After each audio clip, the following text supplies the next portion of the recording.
everything possible to present to us the reason why it's important that we need to have standards around so many things that we are doing. So I'll go to it straightforward. Very quickly, we're talking about the industry standards. We need unambiguous and achievable standards and regulations. And that is just the truth. The reasons for this, I will further expatiate on later. But primarily, this is to ensure that we do not stifle the growth of the market. It is very easy to stifle the growth of the market, and we must avoid that by by avoiding over-regulation and over-standardization. So very quickly, in terms of project companies, what we would expect, the players in this space are the project developers, distributors, EPC, that's energy procurement, construction, O&M companies, sales. There's some companies who are even just brokers. They really don't get their hands involved in anything. They know investors, the financiers, they know the energy companies. They just go look for deals and bring it. So everybody is there.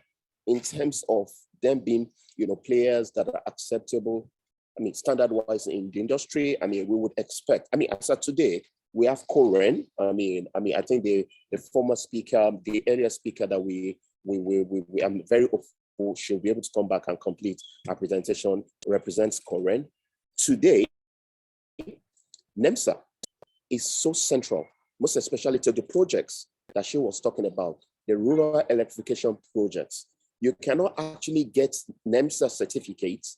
NEMSA will not certify you unless you were first certified by Koren. And as the name implies, Council for the Regulation of Engineering in Nigeria. These are, for me, the basics or the minimum we should do to ensure that we don't continue to have failed projects or elephant projects out there. Maybe something that I feel still needs to begin to come out very strongly is everything that borders around ethics. We should get to that point whereby maybe if any company executes any failed project or substandard project, it needs to be shamed and named. Some of us saw what happened in Edo State, I guess, either Edo State or Delta State, whereby a guy was actually filming himself, use his hand to pull roads. A newly constructed road. He was pulling the tar off the road to convey his disappointment to the government, and the government had no choice but to act very, very quickly. For our generation, to a very large number of us, we feel that the government or the country has let us down. We must ensure that we do not continue what has failed and what has actually put us where things are today. And that's why, for me, this subject matter today in terms of standards and regulation comes in very strongly. The Nigerian Electricity Regulatory Commission, it's almost like the parent body to everything everybody does. There are certain projects you want to do without license, you can't do anything. At the moment, when I talk specifically to solar, anything below 100 kilowatts, you don't need any RC license. All you need is a permit. The moment you go above 100, then we can maybe begin to talk about permit, but it is very limited. It's when you go above 1 megawatt capacity that you really need a very strong license, whereby they really want to sit down and be sure of what you do. But back to NEMSA again, NEMSA ensures that they will not sign off on your project. That's actually where it is today. When you do any government contract, when your project is completed, NEMSA comes in to investigate, evaluate what you have done for quality assurance. It is only when they are comfortable will they sign off and give you approval, and then your payments can be, given to you. Going straight to solar products, basically those are original equipment manufacturers. The standards are already defined. You're going to see in the next page. For solar workforce, basically at the moment we have, to a large extent, maybe the education sector is not being funded as we would love to have it. I like the line the earlier speaker was doing, which was more around, we really need to probably include solar or renewable energy and energy efficiency in our curriculum. Energy or lack of power in Nigeria is actually an emergency. It's a national security issue that requires all of us to be involved. And from all you can see, despite the fact that we're not having power enough, the tariff is going up. I dare say that all of us around here will pay barely, I mean, roughly 50 naira per kilowatt hour today. That is likely going to go up in January when the subsidy is taken off. If you've been listening as well, the pump price is going to go up. It's been circulated that petrol and diesel could be trading for around 320 naira per kilowatt hour. So everything is going to go really, really higher. And that totally solidifies the case that people like me have been making over the years, that distributed renewable energy is what is going to solve the problem. A number of us self-generate energy today anyway. All we're just saying is let's transition to a cleaner energy. And interestingly, I must confirm to you, solar is cheaper. The only snag is that the cost of acquisition upfront is huge. Interestingly, there are financiers today that makes it easy for you to acquire. So, I mean, that's not for today. We can talk about it later. So in terms of workforce, you have your university degree, first of all, gives you that leg in. If you study, let's say, physics or electrical and electronics engineering, I mean, you're definitely coming out as somebody who understands the space. And then you now have NAPTIN as well, who could train you to be specific for this industry. And then you have independent training institutes as well. Renewable Academy, I know very well. I mean, there's been ongoing training. One is even ongoing right now on energy transition, which is very important. So I'd like to move on to the next stage because of time. I see it's 2:30 already. Next stage, please. So solar standardization. Today, what I've given to you here is where we are. This has been launched. These are the major components for solar. Your PV, your batteries, inverters, charge controllers, energy meters, and then of course the support system that are basically iron, whether you're doing ground-mounted system or roof system. As clearly stated here, this project was carried out by GIZ in conjunction with the Standard Organization of Nigeria. There is no need for me to come and populate in here everything they've done, but I mentioned some of the standards that by law is now required for you that is going to get involved in terms of either manufacturing or importation of hardware into Nigeria for solar energy. So you can easily go to SON's website. I mean, as stated here, libraries.son.gov.ng, and then you can see what I'm talking about. Please go to the next stage, last slide very quickly, so we can see. So this is just like summary of some of the slides.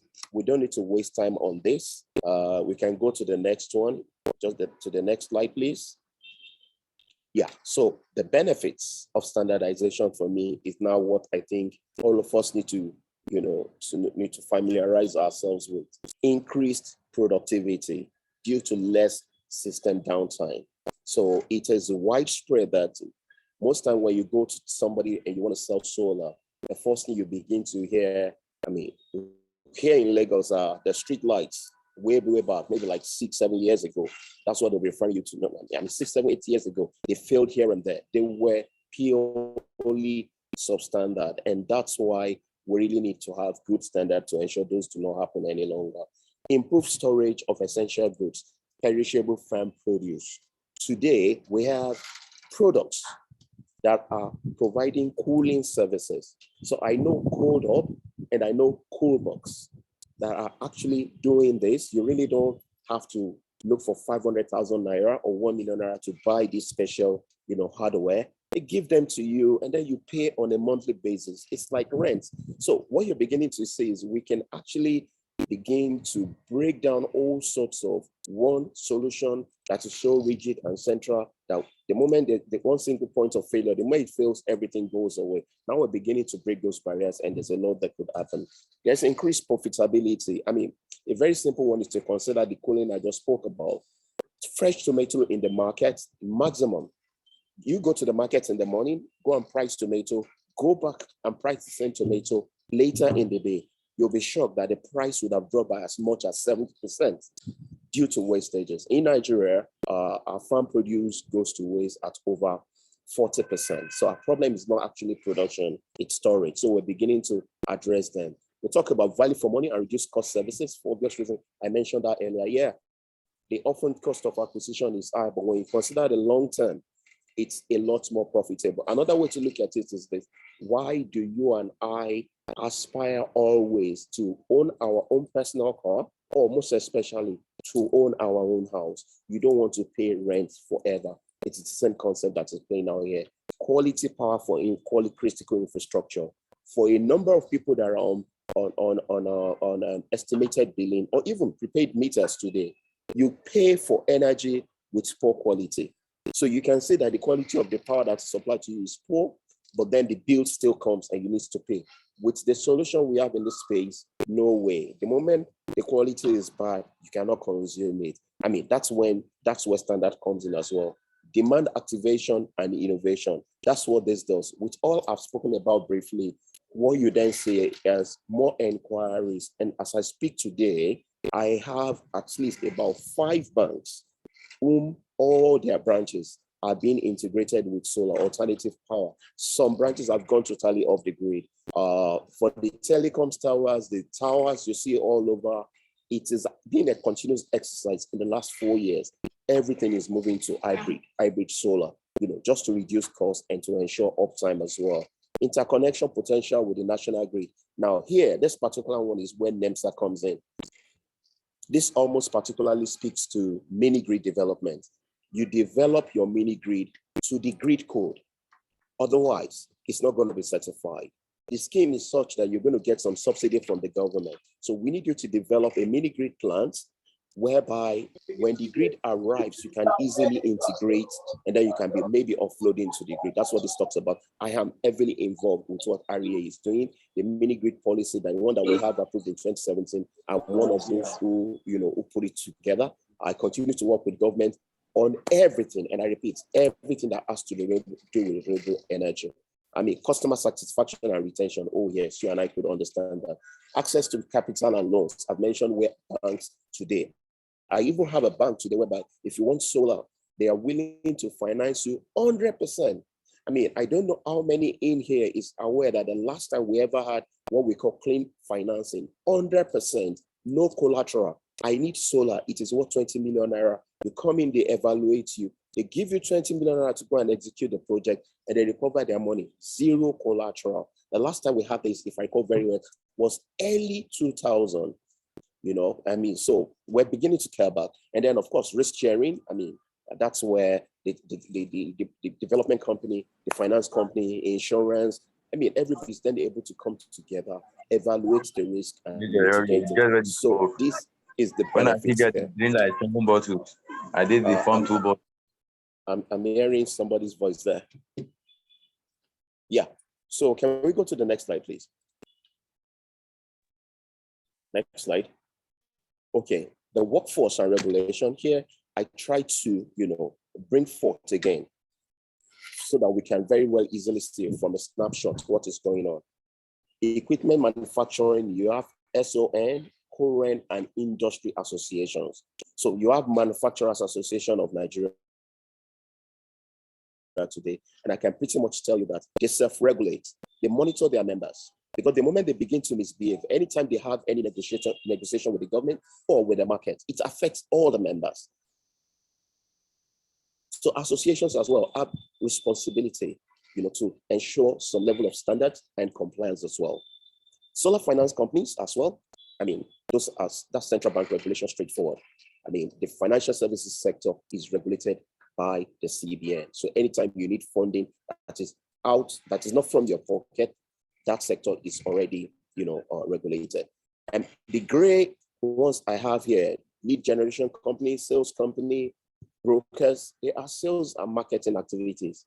I mean, they are difficult to regulate. As players, within the brand management section, they know what they do. But when they come out to sell to you, it is difficult, to regulate what they do. So in turn, what we then do is to actually educate the public directly. Let the public know the pros and cons. So whenever anybody comes to you to talk about solar, you know certain questions to ask, you know who to deal with or who not to deal with. Installers as well, again, I did mention at the moment, current, NEMSA, industry associations play the real role. The vertical integrated solar companies, these are the ones who get really involved in the entire industry. Some of them manufacture, they're involved in engineering, procurement, and construction. And they're also even involved in, operation and maintenance. They have distribution centers as well. I mean, in our own space today, the people we still have Sun, NERC, NEMSA, current. NERC is very important here as well. So I've keep giving that. However, I put a caveat here. It's important to know the distinction between the various types of companies around solar industry. Knowing the difference between the different types of solar companies can guide development and standards to regulate the industry. This is in view of, okay, those that I clearly stated here are not maybe regulated at all. We need to develop some regulation. How do we go about them? We really need to know where everybody sits so that we'll know what to introduce, not to mitigate the growth of the sector. I did go further to say standardizing and regulating sales and marketing activities in the industry is a function of success at regulation and standards for 1, 6, and 8, most especially. Maybe I should have added customer or consumer education, and that's possibly, that's not a regulatory thing. It's just more of maybe that will possibly work well from what the earlier speaker was talking about, that we take the lecture, the message to them in the school. I do that. I go to schools.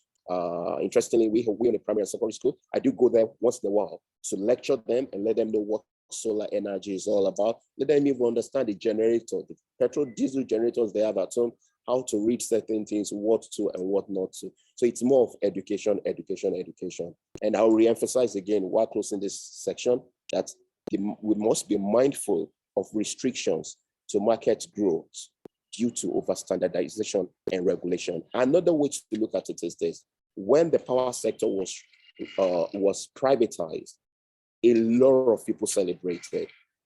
I wasn't one of those who celebrated because I have management consulting background.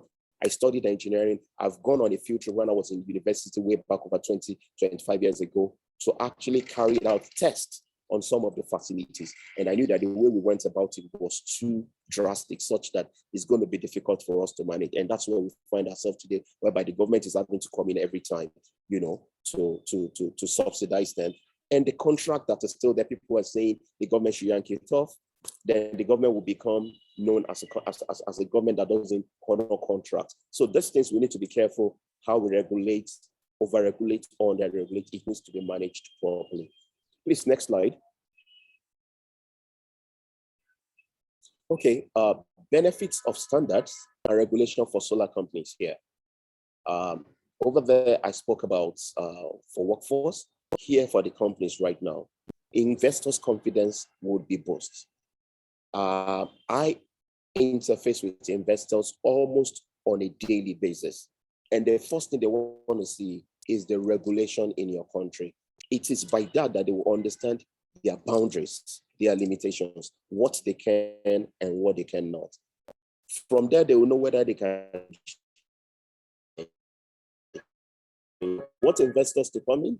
I mean, the economy is a separate matter. We don't need to go into that, but you need to have a proper, standards and regulation in place. Industry growth is promoted, market expansion. When you and I are happy, if I have it at home and it works very well for me, I'll be able to, word of mouth, tell my neighbors, tell my families, you need to go solar. It works very well. I mean, that's what I do at Solar Central Technologies. And I run primarily to standards such that if I'm going to work for you and you need us to circumvent or improvise, I'd rather not do it. Because the moment you begin to go back and forth for downtime, you're going to get very terrible image for your company. So I don't get involved in it at all. Consumer confidence is promoted, pretty straightforward. Protection of investment, as I've said right here as well, and safety of installation. This is where NEMSA sits in today. NEMSA ensures safety standards. They ensure, a lot of people don't know the power, hazards of power is higher. The occurrence of hazards of power is a lot higher from DC than the conventional power system that we have. And you can easily that from the picture I showed you right here, this is the top of a building. You can easily go on Google and type, solar panels, hazards and things. You're going to see so many things. So this where standard comes in to regulate what solar companies do to ensure that we're able to achieve at least all this. If you look at this, it covers everywhere: investors, the markets, the consumers, the solar companies. And then we can have a market that is growing. I should also state clearly here the potential for job creation in this sector for Nigeria, we have estimated it at the moment to be around 3 million. There is no industry at the moment that I think employs 3 million people. Because it's distributed, it is energy, everybody needs it every day. So it's very important that we have standards so that people can do it and do it very well every day. Next slide, please.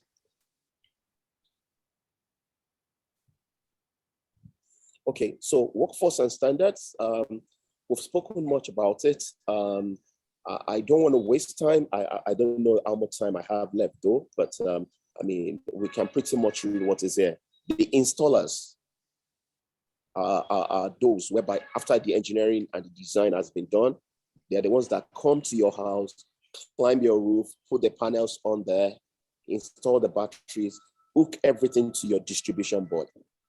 I've had to make so many corrections in so many people's homes. Inverters of almost 2 million naira getting burnt out. It is very important that the installer you engage knows what it's doing. And how do you know? You need to possibly contact the likes of maybe Energy Talent Company, who has actually specialized in ensuring that we have very good people in the industry. Or you speak to the likes of Renewable Energy Association of Nigeria. There are so many others you can talk to, can easily tell you that, yes, these are the people you need to talk to. We can refer to you, we monitor what they're doing, and we can, vouch for what they're doing. Like I did say, NEMSA, you want to do government contracts, no NEMSA certificate, forget it, you cannot do it. I know so many private firms as well that without this certificate, you cannot work for them. That's pretty much it. I don't want to say too much. I don't know if it is already 2:45. I don't know whether the earlier speaker is ready. Ugochukwu, did I try to manage the time? Yes, you did. You did a fantastic job of it. Thank you so much for all you shared. And for those who have just joined in, we just had Mr. Tunji go through his presentation. And if you have any questions for him, depending on the part of it that you caught, please put it in the chat box. At the end of all presentations, we'll come back to take the questions. Again, put it in the chat box and we'll come back to take the questions. Thank you so much, Mr. Tunji, for that very insightful presentation. I personally have some questions that I would love to ask, but let's just go to our previous speaker, who I believe is now back on. Hello, Dr. Felicia. Hello, good afternoon, everyone. Good afternoon. Thank you so much, Mr. Tunji. That was a beautiful presentation. I'm so sorry I was actually knocked off the line. But I'm back now. Thank you, madam. Thank you very much. That was the presentation, yes. So I'll go back to my presentation. I was actually discussing about solar energy education and the workforce. There's need for us to educate, have it in our curriculum, that our universities, secondary schools should know about solar energy, because having energy education will form part of a curriculum. It will help them in understanding the simple theory, explaining some scientific principles involved, and along with performing some simple low-cost experiments that will for practical understanding. And in higher education, they can have advanced in-depth study for solar that will actually help them to get equipped in terms of they can design, improve, and innovate new solar systems. We'll go to current regulatory frameworks that support solar energy education in schools. First is the Electric Power Reform Act that was established, that established the Rural Electrification Agency, that is REA, which mandated with promoting and supporting rural electrification programs, even in schools with regional accesses to electricity. Under the REA initiative, we have what we call the Energized Educational Programs. These are programs that is geared towards providing sustainable and clean power supply to selected federal higher institutions in Nigeria. Actually, the EEP program is supported and funded by World Bank and gives access to uninterruptible power supply to federal universities. It is aimed at providing 89.6 megawatts of electricity to 37 federal universities and 7 universities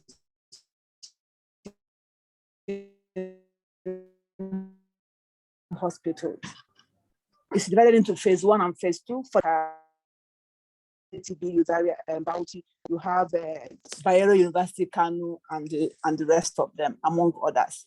The benefit is to have improved and quality education for our children in federal higher institutions.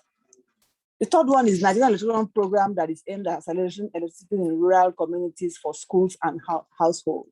That is the one that has to do with solar hybrid mini grids in all the rural communities with support of World Bank at the same time, and also the African Development Bank supports this project.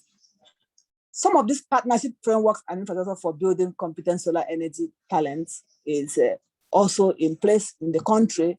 The one with REA and World Bank, that's the Rural Development Agency and World Bank, for training of female STEM undergraduates in higher institutions. In this course, the REA in this higher institution is presently ongoing. We have the Energizing Education Program. It's also partnership between REA and World Bank too, in partnership to construct renewables workshops, training centers, which will be made accessible to all higher institutions and beneficiary institutions. This is what the government is doing or have done in terms of solar energy education. We also need to also look at what about private sector initiative, what about NGOs, what have they done?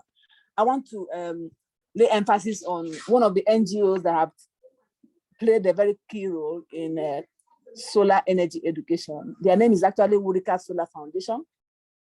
The vice president was actually flagged off this particular program in 2020, whereby they are training STEM corpers. It's actually for core members in order to provide hands-on skills that will harness and service global demand for clean and affordable energy.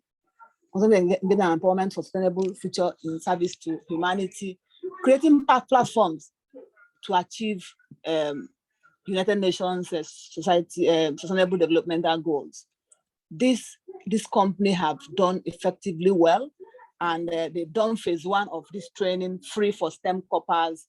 They created 120 STEM corpers in 2020, and they're about to start phase 2 for the training. Is actually commendable. These are some of the things that we need to encourage. There are more NGOs and more private companies will invest in this solar education for people who cannot afford to train themselves in solar because of the amount involved.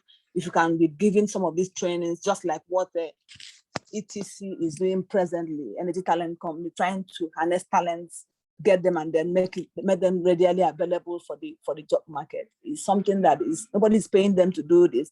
Even some of this webinar they are doing presently now is another way for them to give back to the society. So we encourage more of private sector partnership and engagement in terms of NGOs to use some of this platform to give back to the society. We have relevant solar industry skill set and practices that emphasizes learning outcomes. Look at the skill set and practice towards learning outcomes. Talk about more hands-on training, building more laboratories, involving industries as partners. I've said that in academic institutions to enhance the skills. That is the academia and the industry, bringing them together. And then putting these things in curriculum and program development in schools, not just universities, in primary school, in university, and then this will help. Then also exemplary solar education and training programs, like what companies like Energy Training Center is doing.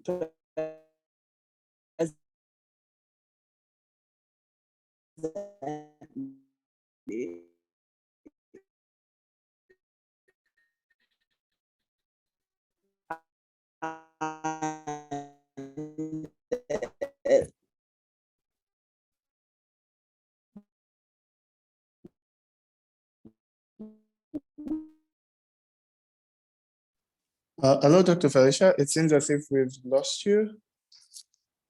Eureka Solar Foundation, and the rest of them. So that solar workforce development is key for waiting for access to green energy. If proper measures die away. So training should focus on tech leadership and project implementation.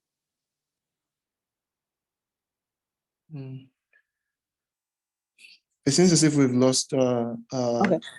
As we are, if proper measures are not put in place, the various schemes will just die away. So there's need for us to not just focus on technical aspects, as well as engaging in the communities. As we are engaging in the communities, also ensure that the public understand the concept. Learning, we need to engage them properly, continuous engagement, continuous learning, and then we will get to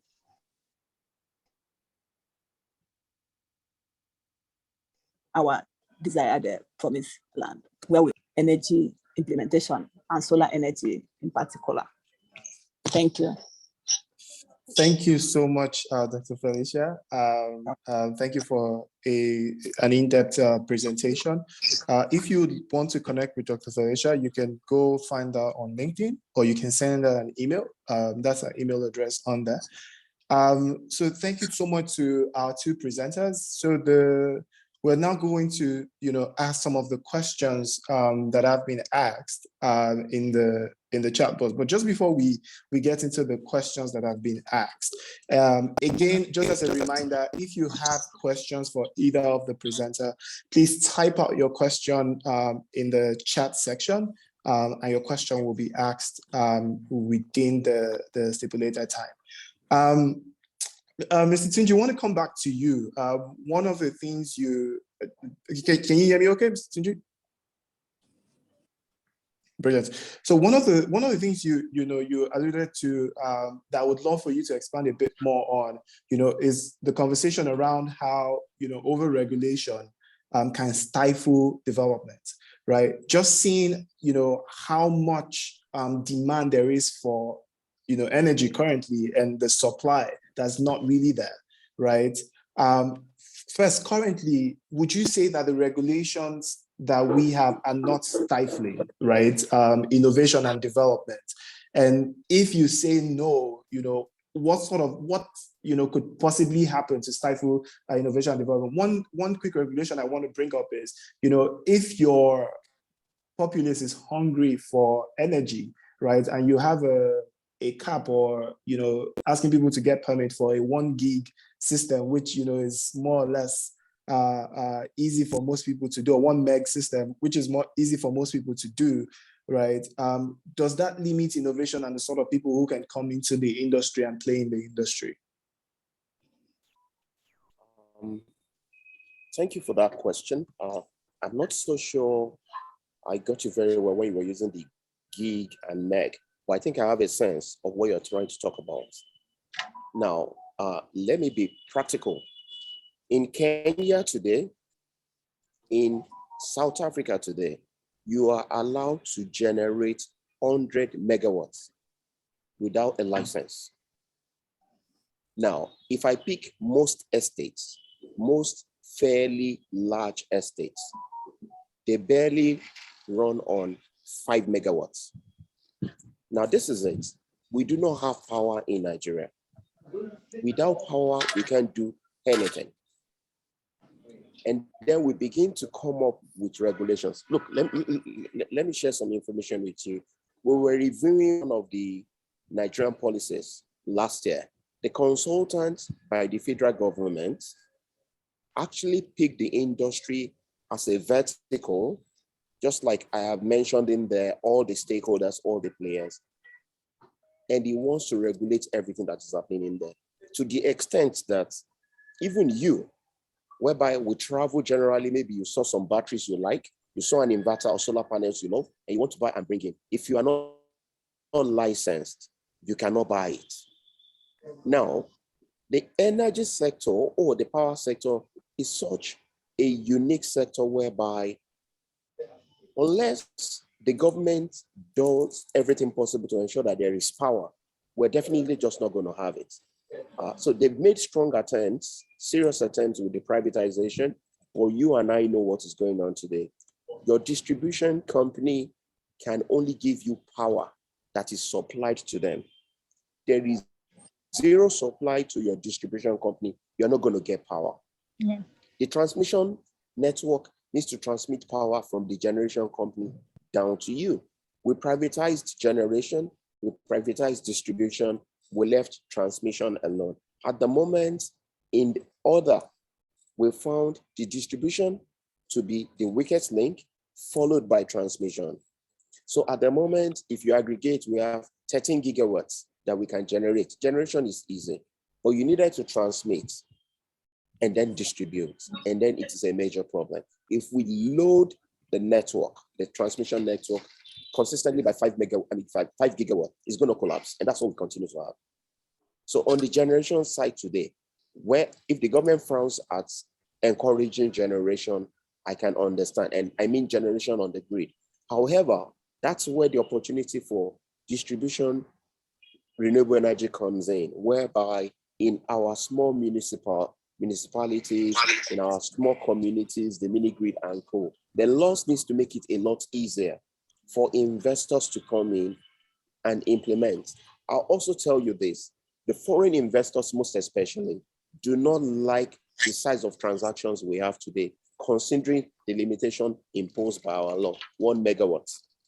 The moment I go above 1 megawatt, I begin to go through all those red carpeting, bureaucracy, licensing, and co. But guess what? There is no power. And I still need to go through so much to get a license. Rather, I would have expected that we'll relax the rules, let the investment come in, let Nigeria have power, let economy begins to boom, and then let's begin to enforce the regulations little by little. I mean, I could understand the role that NEMSA most especially plays. I mean, we can't allow all sorts below standard. So on the technical side, I could understand that limit. I mean, the fact that that standard needs to be maintained. But in terms of what allows investors to come in, the same technology that will be used in the US, that will be used in Singapore, that will be used in China, is the same technology that will be used there by standard. So that is a flat one. Over that is what makes it easy for investors to come in. Investors want transactions tickets of a minimum of $25 million. So in essence, that's almost like saying I put on the table a 15 megawatt sized transaction every time I want to talk to an investor, because to them, the effort to assess or evaluate a 25 megawatt transaction, which is about $25 million or $30 million, is the same effort to evaluate a 100 kilowatt system, which is about $100,000 or $150,000. So they don't have time. But guess what? We have so much limitation in terms of there is no power in the country.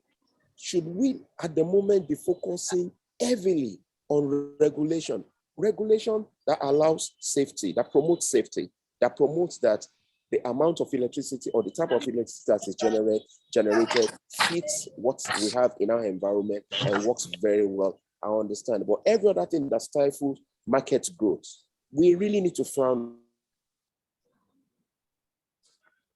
Solar companies, solar workforce, and the products. You didn't talk about investors. And you can see that I am bringing more around how to allow the funds to come. We need these funds to come in.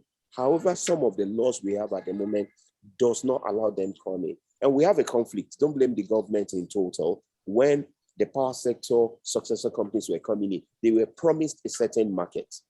The moment you liberalize the laws and those other ones can come in and people like SolarCentric can really get investors in and run, their businesses become threatened. So the government needs to find a way, to balance what is going on. So in terms of overregulation, that is the challenge you can have. I mean, look at what happened with the telecoms industry. We opened the door. President Olusegun Obasanjo opened the door for them. They came in. They allowed them bill us heavily. I think when they started, I was paying 180 naira or so per minute for a call. In 2002, I guess, when we started, 180 naira. How much is it today? Now, if you look at what has happened, the value of naira to the dollar in 2002 versus now, naira has lost nothing less than, I think, about 500 to 700% in value. But what did you see? The cost of telecom services continues to go down. So we really have to be strategic about how we go about it. But like I did say, because we are already committed to the success of power sector successful companies, the government needs to find a way to assuage them and unravel the entire, all sorts of brouhaha we have to allow the distributed renewable energy to flourish so that industries would have power, homes would have power. I saw that Madame from Dr. I can't remember her name from Korea is very passionate about power for the educational sector. But go and check the bids. It is very difficult to meet.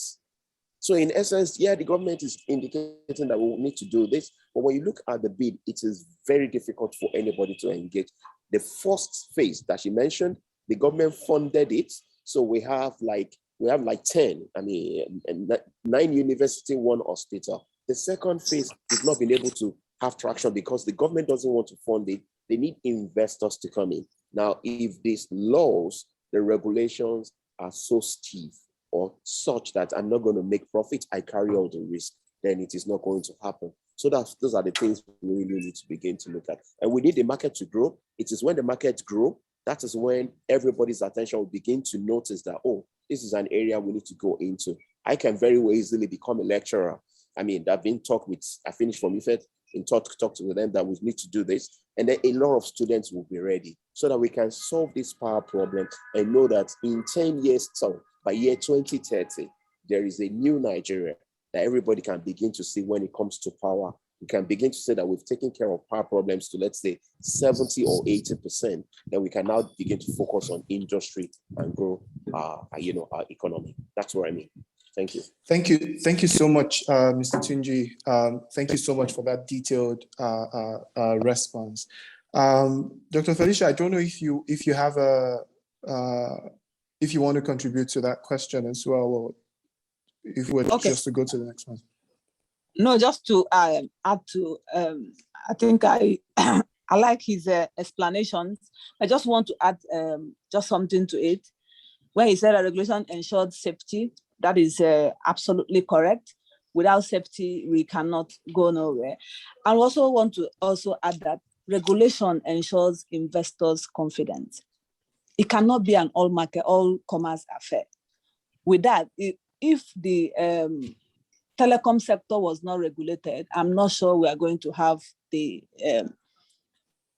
tariff we are paying today, from that 180 naira to almost like 50 kobo per minute now. That was brought about by regulation. Regulation initially, the prices you have to pay will be high, but over time, to do what? Because forces of demand, and so we're going to have more players coming, and nobody wants to come in an unregulated environment.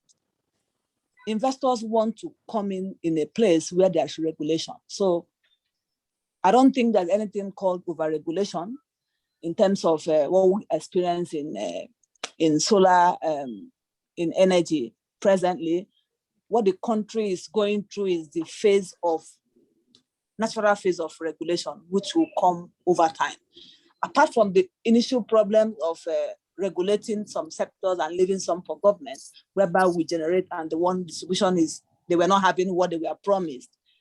I think that was only where we have our own issues. Apart from that, I can say that regulation will ensure that safety in the industry, will also ensure that investors investors' confidence.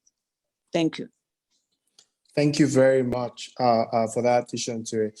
So just want to go to some questions here. We have, about a few more minutes before the end of the webinar. So Noah Odogun is asking, is there any form of competition between the solar industry and other forms of power generating companies? You had alluded to this, Mr. Tunji. Do you want to, or Dr. Felicia, does any of you want to take this? His question is if there is a competition, right? Yes, between the solar industry and other forms of power generating companies or industries. Okay, so in the market, there is always competition, but we now need to consider Nigeria's markets contextually. Now, I would like to start off by letting my audience understand what happened in Europe and what happened even in the US as well. we know them to have power. When we go there, power really blinks unless there's a major problem. But all of a sudden, renewable energy began to thrive. The case for them is the quest primarily for cleaner energy. And then what did you say? You've had conventional power companies tried to oppose them. I mean, the thing is, the moment there's a new innovation, the existing players will feel threatened. So in the end, what we then need to do is to ensure competition, cooperation, healthy competition, not deadly competition. Now, in Nigeria's case today, there is no power. The consumers are suffering. Power sector successor companies have been made to invest. But from what we can see, they are struggling very, very seriously. We have liquidity problem in the industry. How then do we deal with it? Okay, how do we deal with it? The government still doesn't have clarity on how to deal with it. For obvious reasons, you don't want to appear to the investor world as an organization or as a country that does not honor contracts. To some of us, the solution is distributed renewable energy. It's beginning to look much more like it. I mean, considering the fact that the federal government itself is financing some university. I mean, we have energizing education, we have energizing economy. Some markets have been, electrified or powered already. I mean, some of us really know what happened, even with a geometric case in Abia, whereby a private company wants to have monopoly of supply of energy to an industrial and commercial area under a distribution network. It became a serious war. So those challenges, whether the same technology or other technology or new technology, the challenges of competition is always there. However, what the government always needs to do, first of all, is to consider the end users, the consumers, and then your economy, and then look for ways to mediate how everybody works together. So in my space today, whereby we do more like the IPP type thing,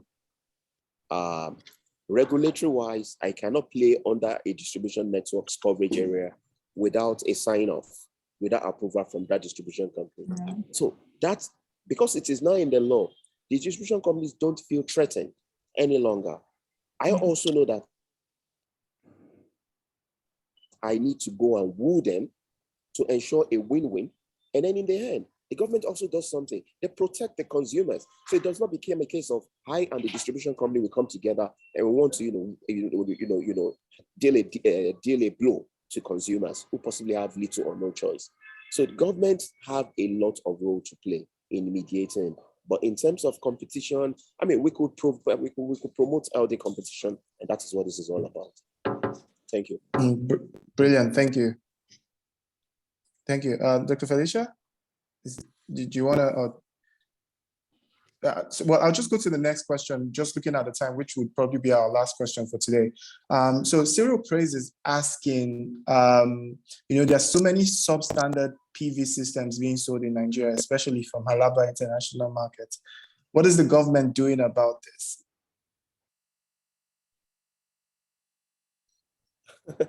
So I don't operate from Malaba, and I don't have a store, there. Anyway, what the government is doing. So if you could just push straight to that slide where I spoke about Standard Organization of Nigeria.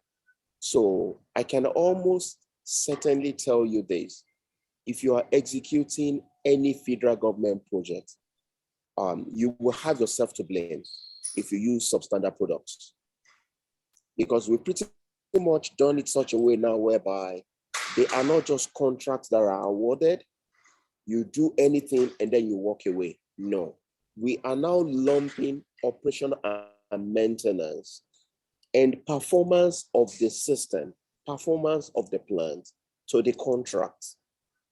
The moment that becomes a standard as well. And this for me is actually what needs to happen, that the Bureau of Public Procurement needs to emphasize and put into the law. The moment we have situation whereby contractors don't just build, and walk away. You build with a commitment to 5 or 10-year minimum standard, then I can tell you this, nobody is going to tell you not to go and patronize substandard products. Meanwhile, at Alaba, you're going to have grade 1, tier 1 products, tier 2, and tier 0 or tier 9 products. All are there. It's all up to you. What do you want? However, let's face it, practically, if you ask me the usual call, we're a family of 5. We need you to give us maybe something like 5 kilowatts or 5 kVA system that will provide us power. No air conditioner. This could cost you from between 3.5 million naira to 5 million naira, depending on your location and the choice of hardware. How many people have 3.5 million naira or 5 million naira to pull from their pockets and drop down? So you then begin to say, can't I get something for 1.5 million? That's where Alaba comes in. So everybody have options. So you definitely do not expect a system of 5 million naira to deliver the same value to you as a system of 1.5 million. So when you get value for 1.5 million, that is incomparable to 5 million, you shouldn't complain. I mean, you got something. But in the end, with standards that we have put forward today, and to the extent that we're able to enforce some of these standards and regulations, I guess we'll begin to sanitize the market. Thank you. Brilliant. Thank you so much. Maybe I should set up shop in Alaba and thank you so much. I think, Dr. Felicia, are you back? I think Dr. Felicia is still having issues with our internet. But those are the questions we currently have, and we're really at time.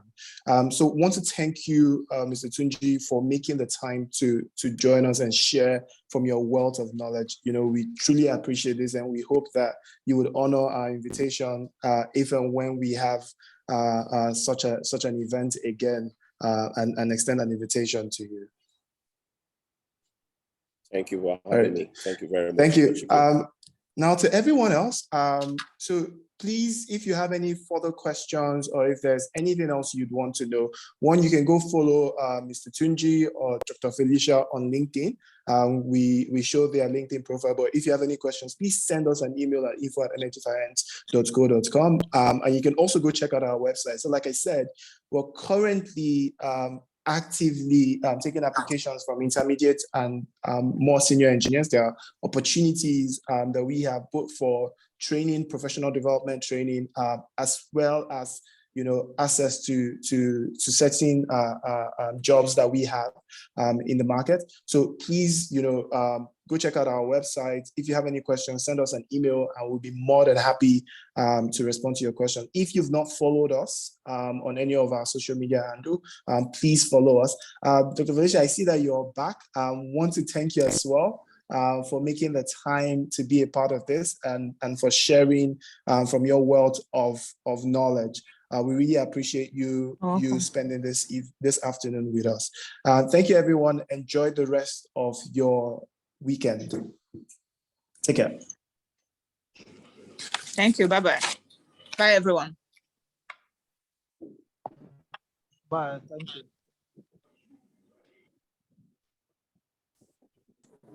Bye, everyone. Bye, everyone. Thanks for the question. I really enjoyed it. Thanks.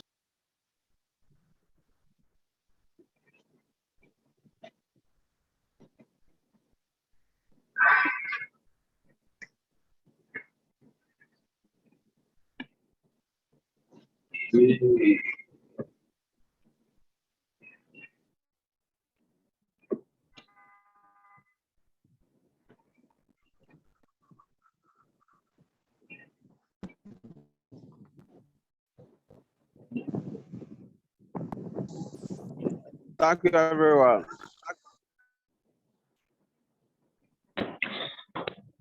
Thank you so much for this piece. We are going